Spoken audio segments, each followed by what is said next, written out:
আমাদের দেশের মানুষ বিচার পায় না, শিশুরা ধর্ষিত হচ্ছে, বর্ডার দিয়ে অস্ত্র ঢুকছে থানাতে, আমার জনগণ বিচার পায় না, মামলা দিতে গেলে মামলা রাখে না।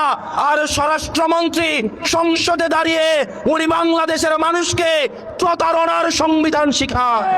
স্বরাষ্ট্রমন্ত্রী চোখ খুলে দেখেন, মানুষ বিচার চাওয়া বন্ধ করে দিয়েছে, মানুষ বিচার চাওয়া বন্ধ করে দিয়েছে। আপনাদের কি অধঃপতন হলে মানুষ আর বিচারও চায় না, কারণ সে জানে বিচার চেয়ে লাভ নাই, কারণ সে বিচার পাবে না। আজকে আমরা বাংলাদেশের এমন একটা সময়ে দাঁড়িয়ে বক্তব্য দিচ্ছি এখানে, যখন শিশুদেরকে ধর্ষণ করা হচ্ছে এবং বাবা বিচার চাওয়া বন্ধ করে দিয়েছে। বাবা বিচার চাচ্ছে না কি কারণে? বাবা বিচার চাচ্ছে না কারণ এই বিচার ব্যবস্থার উপরে বাবার বিশ্বাস নেই। বাবা জানে এই বিচার ব্যবস্থা নিয়ে কিছুদিন ফেসবুকে লেখালেখি হবে, রাজনীতির ময়দানে গরম বক্তব্য হবে, কিন্তু দিন শেষে বাবা তার সন্তানের ধর্ষণের কোনো বিচার পাবে না। এই বিচার ব্যবস্থা জনগণের বিচার নিশ্চিত করতে পারে নাই, অন্যায়ের বিচার নিশ্চিত করতে পারে নাই, আমাদের স্বাস্থ্য ব্যবস্থা আমাদেরকে সুস্বাস্থ্য দিতে পারে নাই। আমাদের দেশের নেতারা যারা স্বাস্থ্যের দায়িত্বে থাকেন, জনপ্রতিনিধিরা তারা ছুটি পেলে নিয়মিত চেকআপের অংশ হিসেবে সিঙ্গাপুর এবং থাইল্যান্ডে যায়। তাদের সন্তানদেরকে তারা বিদেশে রেখে তারা পড়াশোনা করায়। যে লোকটা বাজারে জিলাপি বানায়, আপনি যদি ওই লোকটাকে বলেন ভাই আপনি জিলাপিটা খান, সে যদি জিলাপি খাইতে অস্বীকৃতি জানায়, এই জিলাপির প্রতি কি আপনার আস্থা থাকবে? যে লোকটা এখানে চটপটি বিক্রি করে, ওই লোকটাকে যদি বলেন এই চটপটিটা আপনি খান, উনি যদি বলে যে না এটা আমি খাবো না, আমি অন্য জায়গা থেকে চটপটি কিনে এনে খাবো, ওই লোকের চটপটিকে আপনি কিনে খাবেন? তা আমাদের দেশের যারা স্বাস্থ্য মন্ত্রণালয়ের দায়িত্বে, যারা শিক্ষা মন্ত্রণালয়ের দায়িত্বে, যারা দেশের দায়িত্বে, তারাই দেশের সুযোগ সুবিধা ভোগ করে না, বরং তারা বিদেশ থেকে দেশের টাকা পাচার করে সেখানে গিয়ে সুযোগ সুবিধা নেয়। এবং এটা জনগণের সাথে প্রতারণা করা, এটা জনগণের সাথে প্রতারণা করা। প্রিয় মনোহরগঞ্জবাসী, আমরা এটারই পরিবর্তন চেয়েছিলাম।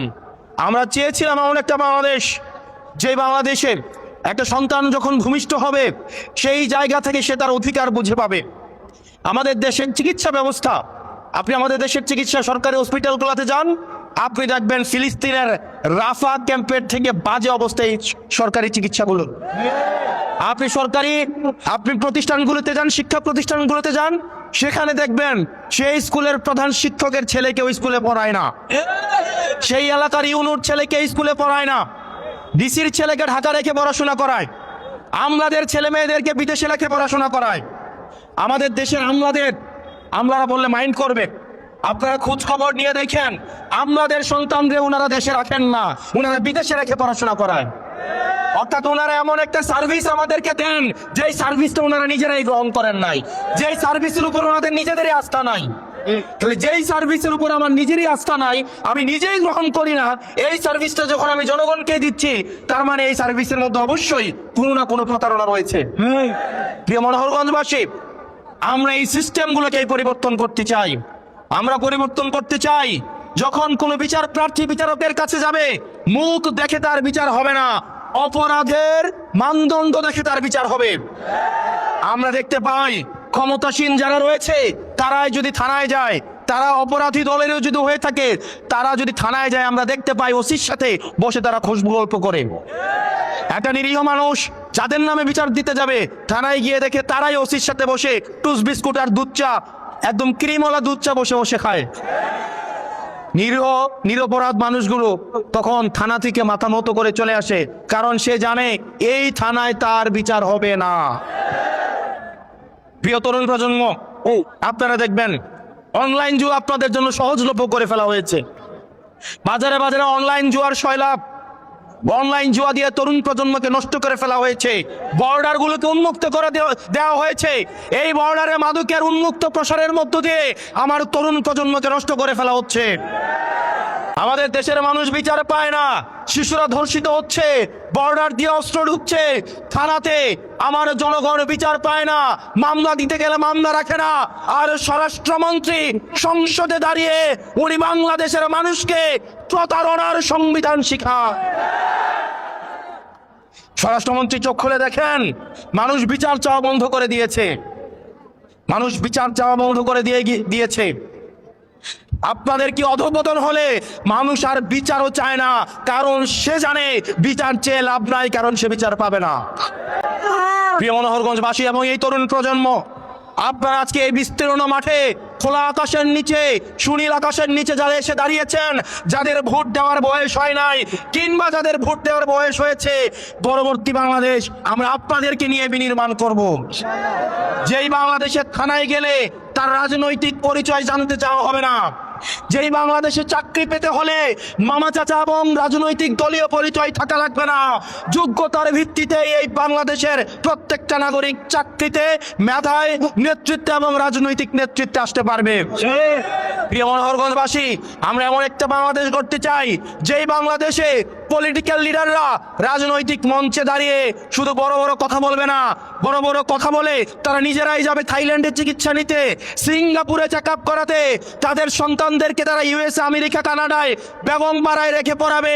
আমরা এমন বাংলাদেশ চাই না, বরং এমন বাংলাদেশ চাই যেই বাংলাদেশের শিক্ষা প্রতিষ্ঠানগুলোতে দপ্তরির ছেলেও যেমন পড়াশোনা করবে, ঠিক প্রতিষ্ঠান প্রধানের ছেলেও পড়াশোনা করবে। এই বাংলাদেশ যদি আমরা বিনির্মাণ করতে চাই, তাহলে সেক্ষেত্রে মত পার্থক্যের ঊর্ধ্বে উঠে, বিভাজনের ঊর্ধ্বে উঠে আমাদেরকে ঐক্যবদ্ধভাবে এই বাংলাদেশ বিনির্মাণের দিকে যেতে হবে। প্রত্যেকটা নাগরিকের মর্যাদা আমাদেরকে প্রতিষ্ঠিত করতে হবে। এবং আমার সামনে যে উদ্দীপ্ত তরুণ সমাজ রয়েছে, আপনাদের সামর্থ্য, শক্তি এবং উদ্দীপনাকে কাজে লাগাতে হবে। আমরা অতীতের রাজনীতিতে দেখেছি তরুণদেরকে লাঠিয়াল বাহিনী হিসেবে ব্যবহার করা হয়। আমরা চাই না তরুণরা কেবল লাঠিয়াল বাহিনী হিসেবে ব্যবহার হোক, আমরা বরং চাই তরুণরা নীতি নির্ধারণী পর্যায়ে থাকবে। তরুণদের আমরা চাই পরবর্তী বাংলাদেশ বিনির্মাণের যে অঙ্কর, সেটা তারা নিয়ন্ত্রণ করবে ইনশাআল্লাহ। প্রিয় মনোহরগঞ্জবাসী, আমাদের এনসিপির নেতৃত্বে আমরা পরবর্তী বাংলাদেশ বিনির্মাণের জন্য প্রত্যেকটা উপজেলায় উপজেলায়, প্রত্যেকটা ওয়ার্ডে ওয়ার্ডে, প্রত্যেকটা ইউনিয়নে ইউনিয়নে আমরা আমাদের এনসিপির এই সাংগঠনিক কার্যতৎপরতা আমরা ছড়িয়ে দেবো ইনশাআল্লাহ। এবং আপনারা নিশ্চিত করবেন, আমার যে মা বোনেরা জুলাইয়ের রাস্তায় নেমে এসেছিল, আমরা দেখেছি ভোটের মাঠে নারীদের কদর অনেক বেড়ে যায়। আমরা দেখেছি ভোটের মাঠে যারা প্রার্থী হয় তারা নারীদের পায়ে ধরে আম্মা গো, খালা গো, জেডি গো বলে পারেন, একদম পায়ে ধরে ধরে রাখে, কিন্তু ভোট শেষ, নারীদের মূল্যায়ন শেষ। আমরা এমন বাংলাদেশ চাই না যে বাংলাদেশে ভোটের আগে নেতা এরি খেতে আলি লাগাইতে নামে যায়, যায় না, যায় না, আর নেতার পরে, ভোটের পরে আর নেতার খোঁজ পাওয়া যায় না। আমরা চাই রাজনীতিতে নারীদের অংশগ্রহণ থাকুক। শুধু এটা অলংকারিক অংশগ্রহণ নয়, বরং নীতি নির্ধারণী পর্যায়ে আমাদের নারীদের অংশগ্রহণের প্রয়োজন। এবং আমাদের সংখ্যালঘু যারা রয়েছে, আমরা তাদেরকে সংখ্যালঘু মনে করি না। বাংলাদেশে কেবলমাত্র সংখ্যালঘু তারাই যারা বাংলাদেশ বিরোধী। আমার যে হিন্দু ভাইরা রয়েছে, বৌদ্ধ খ্রিস্টান ভাইরা রয়েছে, আমরা তাদের অধিকার নিশ্চিত করতে চাই, তাদেরকে নিয়ে পরবর্তী বাংলাদেশ বিনির্মাণ করতে চাই। প্রিয় মনোহরগঞ্জবাসী, আপনাদের এলাকায় মাজার, মসজিদ, মন্দির আছে না? মাজার আছে না? মনে রাখতে হবে, আপনি মাজারে বিশ্বাস নাই করতে পারেন, কেউ বিশ্বাস জোর করে আপনাকে বিশ্বাস করাইতে পারবে না। আপনি যদি বিশ্বাস না করেন, কেউ জোর করার কোনো এখতিয়ার নাই। একই সাথে সাথে যে মাজারে বিশ্বাস করে তাকে আঘাত করার আপনার কোনো এখতিয়ার নাই। মাজারে কোনো আক্রমণ করার কোনো এখতিয়ার আপনার নাই। আপনার যদি অপছন্দ হয়, আপনি প্রয়োজনে যাবেন না, কিন্তু আরেকজন মাজারে যদি যায়, তাকে বাধা দেওয়া বা মাজার ভাঙার এখতিয়ার আপনাদের কারো নাই। আমাদের প্রত্যেকটা নাগরিকের অধিকার আমাদের রক্ষা করতে হবে। আমার দাড়ি টুপিওয়ালা ভাইরা যারা রয়েছে, 5ই আগস্টের পরে মন্দিরগুলোকে আপনারা পাহারা দিয়েছেন, ঠিক একইভাবে অন্য বিশ্বাসের বিভিন্ন মতাবলম্বী, ধর্মাবলম্বী যারা রয়েছে, তাদের ধর্মীয় অধিকার রক্ষা করার দায়িত্ব আপনাদেরকে নিতে হবে। আমরা যখন সব নাগরিকের অধিকার রক্ষা করতে পারবো, কেবল তখনই আমরা সুখী, সমৃদ্ধ এবং ধর্মীয় সম্প্রীতির আমরা বাংলাদেশ গড়ে তুলতে পারবো। সেজন্য আমাদের বিভিন্ন পন্থার ঊর্ধ্বে উঠতে হবে, বিভিন্ন আমাদের মতের ঊর্ধ্বে উঠে আমাদের একমাত্র পন্থা হচ্ছে বাংলাদেশ পন্থা। যেই পন্থার মধ্য দিয়ে আমাদের নাগরিক সমস্যা সমাধানের মধ্য দিয়ে আমরা একটি স্বনির্ভর বাংলাদেশ আমরা গড়ে তুলব। সেজন্য আমাদের আপনাদের সহায়তা প্রয়োজন। আপনারা যারা আছেন, মনে রাখতে হবে এনসিপি আপনাদের দল, এবং এনসিপি আপনাদের এমন একটা দল যেই দলের সমালোচনা করলে কেউ বাসা থেকে এসে তুলে নিয়ে যায় না। এবং এই দলটা আমরা জানি তরুণ প্রজন্মরা, আমরা যখন এনসিপি কোনো একটা নেতিবাচক কাজ করে আপনারা আঘাত পান, হয়তো অনেকে এনসিপি করেন না কিন্তু আপনারা আঘাত পান, কারণ এনসিপি কে আপনারা ধারণ করেন। এবং যারা এনসিপি করে বা না করে, প্রত্যেকটা মানুষ এনসিপি কে ধারণ করে। বিশেষ করে আমার ভাইয়েরা, বিশেষ করে আমার বোনেরা, বিশেষ করে তরুণ প্রজন্মরা, প্রত্যেকটা ঘরে ঘরে এনসিপির দাওয়াত পৌঁছে গেছে। আপনি দেখবেন প্রত্যেকটা ঘরের সংখ্যালঘু এখন হচ্ছে যারা মুরব্বী আছে তারা তারা দেখবেন এনসিপির বিরুদ্ধে একটা কথা বললেই ওই বাসার যে মহিলা থাকে উনি গিয়া ধরে পোলাপাইনের বিরুদ্ধে কথা বলতে শেখান, বলে কিনা? ঠিক একইভাবে দেখবেন আগে বাপ পোলারে বুঝাই, তখন পোলা বাপরে বুঝাই কেন এনসিপিতে আসা উচিত। যেই ঘরের মা এবং ছেলে এবং মেয়ে এনসিপিতে চলে আসছে, সেই ঘরের বাপ এবং দাদা অটোমেটিক এনসিপিতে আসতে বাধ্য। অথবা ওরাও আছে কিন্তু শরমে হয়তো বলে না। আমরা আপনাদের দুঃখটা বুঝি। ভোটের আগে মায়েরা হাজবেন্ডদেরকে ব্ল্যাকমেইল করেছে, যদি শাপলা কলেজে ভোট না দাও ভাত বন্ধ।